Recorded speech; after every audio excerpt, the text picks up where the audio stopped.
This is video number 3, and we're going to specifically deal with security. How secure of an investment is this? So the first question you have to ask is, a student gets the money, how do we get our money back? Could the money flow anywhere else? And the answer is no. What we've done is we've hired the second largest student loan processor in the United States to handle the day-to-day transactions. They monitor where the students are, where there's a change of address, they consolidate all the payments, they determine which piece is principal, which piece is interest, and then they consolidate all of that, and once a month they wire us a statement and the investment dollars back, of course, which we distribute back out to you. So that's a huge level of security. They are licensed, bonded, insured, and obviously federally regulated. The next level is to look at the students themselves. I'm going to go back to the whiteboard, and we're going to have a look at the chart of the student loan portfolio. We have a slow pay rate, and we have the term in months. A student, let's assume, gets a loan from us in month 1. What is the probability that they turn into slow payers? Because they can't default on the loan. They can't discharge it through bankruptcy, but they can just decide, I don't want to pay. I'm just going to defer that payment for later on. So what percentage of these students do that? Well, in month 1, it's around about, and it's actually less than 30%. It's less than that. It's actually historical rates around 25. Due to this bad economy, it's edged up to about 28%. So month 1 is about a 28% chance of a slow payer. What happens by the time we get to month 12? By the time we get to month 12, this rate has dropped to less than 4%. So as you can see, every single month a student makes a payment, then they become regular payers, the default rate drops.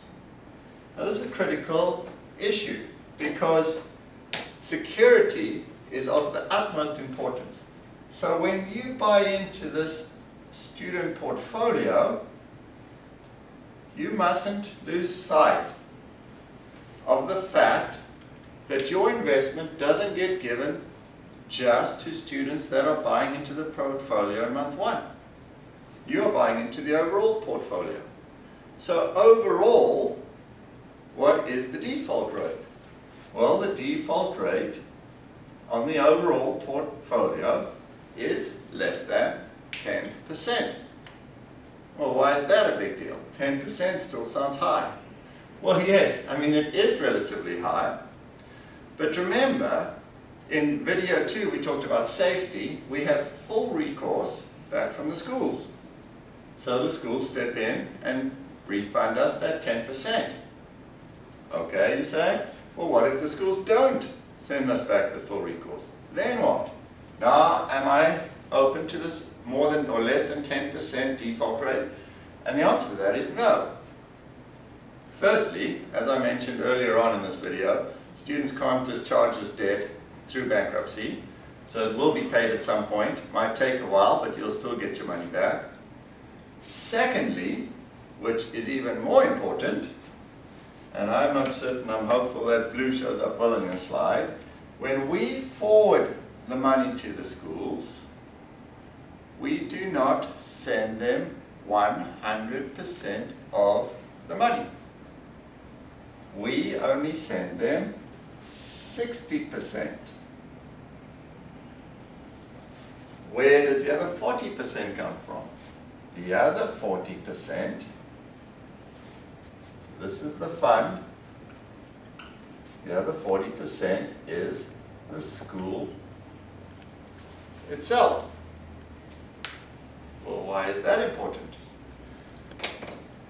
This is important because this 40% is what I term a buffer. if the school doesn't abide by its obligation to refund us in full, we own 100% of the note. Well, the school put up the other 40%. That's not our problem. Part of the agreement is the school defaults, we get the whole note. Remember, school defaults, the school basically vanishes, and we end up owning the whole note. 40% is way greater than 10. In the event a school defaults, we claw back the whole note. The whole note with a buffer of 40% is greater than the 10% default rate. We actually make a massive windfall. Not that we want the schools to default, but I'm just showing you an added level of security. So it doesn't matter if the schools don't pay, we are still more than covered. In fact, we make a lot of money. Now there's another level of added benefit or security to this portfolio. We have a fund, or actually two funds, mine and another, that stand behind the program as additional surety. So you've got the schools with their full recourse, you've got this 40% buffer, and you've got the two funds standing behind with more than $10 million of their own portfolio money invested, ready to pay you out if anything ever happens. And then the final level of security comes from the post-Madoff era. Of course, we all know what Bernie Madoff did to all of the investors, and there's still a lot of fear in the market. We are not Goldman Sachs, we're not Smith Barney, but so where does this money go and who's regulating us? Well, obviously I'm regulated by the SEC through the California Department of Corporations, and outside of that we have an independent third-party administrator. The name of that company is HedgeCount. HedgeCount does the administration for numerous funds like ours. They basically put a rubber stamp every month, calculate the returns, they look at the bank balances, see the money coming in, see the money going out. They send you out your statements. We don't calculate any of these returns. You get it from them. You don't get it from us. The check comes, we actually write the checks they tell us to write, and at that point you are now covered again. So an additional level of security to ensure that this never turns into anything remotely close to what you've seen on television. I personally value my freedom. I know my staff does. There's none of that here. This is a safe, secure, and liquid investment, and for that reason we've hired HedgeCount to oversee everything that we do.